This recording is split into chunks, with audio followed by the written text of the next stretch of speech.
Jesus Christ, I'm so pissed off.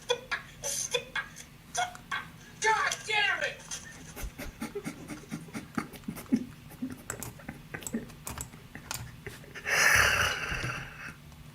My name is Jamal Thomas. This is the Jamal Thomas Show. Typically it's in the morning from 7 a.m. to 10 a.m. But today there are several segments that I want to do. I'm not going to keep the show long, but I wanted to give a bravo to Michigan. Good job. You made a threat. You went through with it. That's the thing about threats. If you do a threat and you don't go through with it, no one takes you serious. But in Michigan's case, especially the Arab population and the Muslim population, they were very clear. You're killing our people. You ignore us on this notion of killing our people. This is intolerable. And they took an electoral action that fundamentally damaged Harris' ability to win Michigan. Standards matter. Good job. Welcome to the Thomas Show.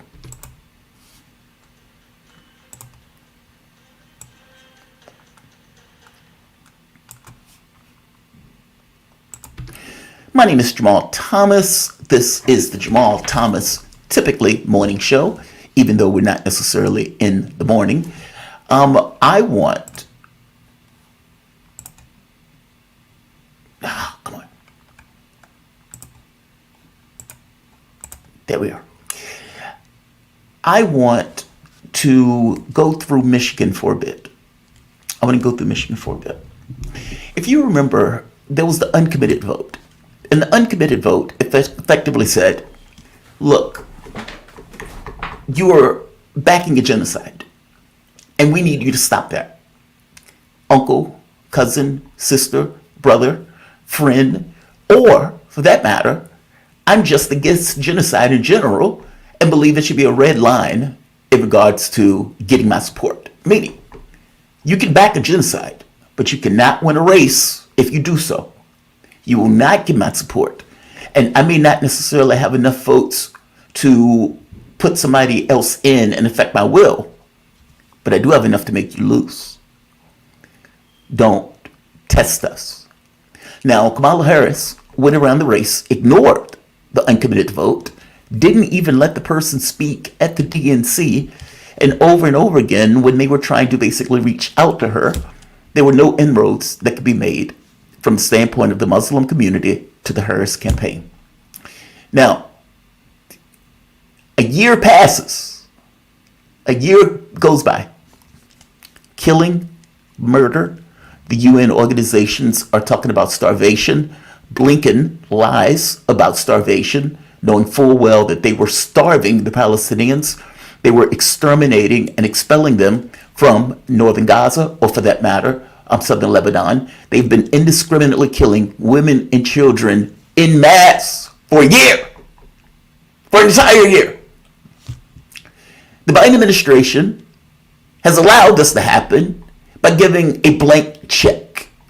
So for a year, we have given money, bullets, guns, intelligence, political support, blocking stuff in the United Nations Security Council. And even when the modest pause was passed, we ended up with a situation where the Biden administration turns around and says it's a non-binding resolution.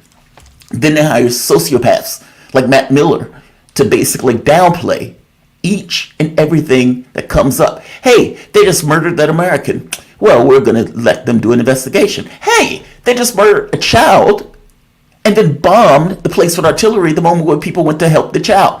We are investigating that. We don't agree with that either. Hey, in the West Bank, they have all of these gangs roaming around killing innocent women and children and stealing their homes and property. Yes, we've asked Israel to investigate that. A year of that. Meaning, it's not just our tax dollars are going to back a literal genocide. It's not just that. It's that the Biden administration will put out people like Kirby, Patel, or Miller, or Blinken to just lie, to just cover. Over and over again, when Hamas was willing to accept the deal, they would come out and say, well, Israel has a deal. Netanyahu said that's not true. Joe Biden will send Matt Miller out. Well, Israel has a deal. Why wouldn't they accept their own deal? Just mendacious, lying, making stuff up, accepting whatever the Israeli government's saying as a modus operandi. And this went on for a year. Now, if you are part of the Muslim or Arab community, you see Israel is given a blank check to kill, slaughter, maim, rape, destroy churches, destroy mosques, indiscriminately blow up buildings. You see them having basically no fucks to give.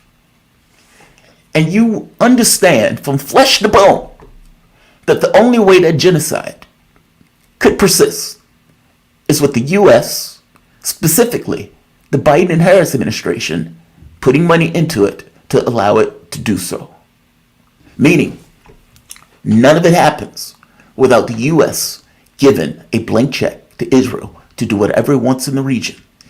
All of the grumbling is political grandstanding. Biden knows that this is an unpopular policy within the context of his party, and so he grumbles in the background as if he has no power to do anything about it, which is utterly astonishing. 70% of the bullets, of the missiles, of the guns, of the intelligence costs, of any and everything, all of the death and the killing, 70% of it we paid for, the U.S. Joe Biden could have passed sanctions. Joe Biden could work with the other countries in the United Nations to pass a resolution. Joe Biden could stop blocking UN Security Council resolutions. Joe Biden could stop sending the weapons. Joe Biden could make the weapons conditional upon humanitarian support. And again, as I keep pointing out, when Blinken came back and lied, saying that progress is being made, he was lying through his teeth, and he knew it. So the Democratic Party did not care one iota about the Muslim vote, the Arab vote, and for whatever particular reason, they believed that they would still either A, get the support because people would think Trump was that much worse, or that they could live without it. That they could carve off that part of it and still make their win. When it got time to vote, after a year of this genocide, after a year of the Biden administration defending, shilling for, sending people out to basically lie continuously, after a year of that, and the vote finally came up, the Muslim community went on stage with Donald Trump at a campaign event and say, this is the guy who we want. This is a man of peace. The Somali community came out backing Trump. Imams from Yemen came out backing Trump. And what the Democrats will say is, well, wait a minute, this is the guy that passed the Muslim ban. And as I keep pointing out, which one is worse? Killing tens of thousands of kids, which is what is happening on Biden's watch, or Trump preventing people from coming into the country? You tell me which one is worse. A literal genocide of starvation, systemic rape, imprisonment, torture, etc. Our dollars. Which one is worse? Keeping people out the country or mass extermination? You don't have an argument. And any argument that is being made to try to get that community or people who care about genocide and believe that genocide should be a red line falls flat, purely because none of it matters in the context of what you're doing. You could say abortion. You could say some of this other stuff, but at the end of the day, a large number of people are being wiped off the face of the earth and being put through a living hell, one atrocity after the next. And our tax dollars are doing it. The Biden-Harris administration are allowing it, and they're pretending as if they have no power in the process. The Muslim vote finally goes out and says, fair enough. Trump, Jill Stein, and you're going to get some that are going to vote Kamala Harris. But keep in mind, Jill Stein typically is nowhere in the running. When they did the exit polling, for one, this is Michigan. Michigan hasn't been called yet, but it's going to go for Trump. Okay, they've projected it. Okay, good. Trump, 49.7%. Harris, 48.3%. 2,793,837. If you notice, that's less than 100,000 votes. That's less than 100,000 votes. All right. When you look at Dearborn, Michigan, which is heavy Muslim population, look at the voting. Trump, 42.48% of the vote. 42.48% of the vote. Muslims typically vote Democrat. Jill Stein, 18.37% of the vote. Kamala Harris, 36.26% of the vote. Now, you may say, well, that 36% is not that bad. I mean, Trump didn't beat her that bad. Here's the thing, though. When Joe Biden ran, Joe Biden brought in 74% of the vote tally back in 2020. Put that in context. In 2020, in Dearborn, Michigan, Joe Biden was able to get 74.2% of the vote from Dearborn. This time around, not only did she not get 70%, she was only able to pull in 36, with Donald Trump, the Republican, taking the majority.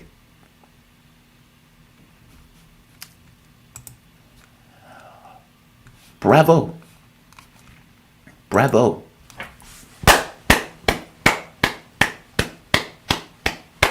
There's something to be said about saying this is unacceptable to us.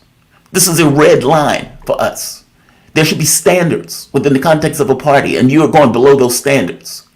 And to have one slimy, deranged Democrat to come out and try to explain to you, well, hey man, I mean, you should feel for Israel in this situation. We just have to do this. And so we have to support this genocide. So we need you to, not complain too much about the fact that we're killing all of these people in mass. And we need you to vote Kamala Harris.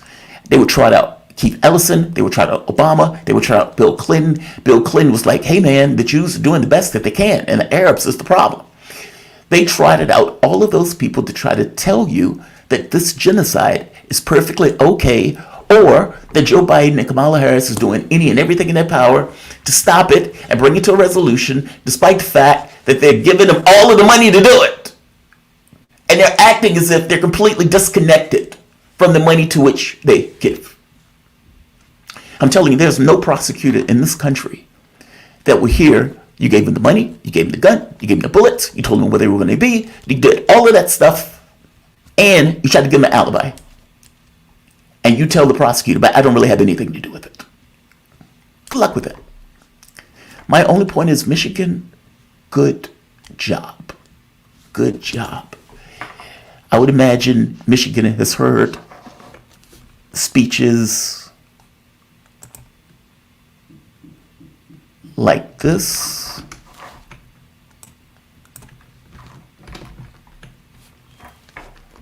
What do you say to voters who are clear? I will always stand up for Israel's right to defend itself, and I will always ensure Israel has the ability to defend itself, because the people of Israel must never again face the horror that a terrorist organization called Hamas caused on October 7th. Yep. I'm pretty sure that community heard you loud and clear. And I'm pretty sure they also heard the mealy mouth answers loud and clear. And the lies loud and clear. And pretending this all started on October 7th loud and clear. And I hope you and the Democratic Party heard their FU loud and clear. And you need to hear it. Listen to it. Let it sink in. Because the reality of the day, you spent this entire campaign trying to convince people who are being slaughtered, who has family members being killed, friends being killed, people with an actual conscience and a moral center, that they should somehow ignore all of that for Harris and reward the Biden administration and the Harris administration for perpetrating and supporting a genocide. We should ignore that and just vote Democrat either way. And I'm saying those Muslims and Arabs in Michigan did God's work. Good job. Next time around, maybe, when they're presented with the situation again, God forbid, that their point of view is, we can't get elected if we're backing a genocide. That is what I want. That is what I hope has been instilled in stone. We cannot get elected by backing a genocide. That's what I need to be instilled in the political space. From here to the end of time, we cannot get elected by backing a genocide. I hope the Democratic Party gets the fucking message. Like, share, subscribe.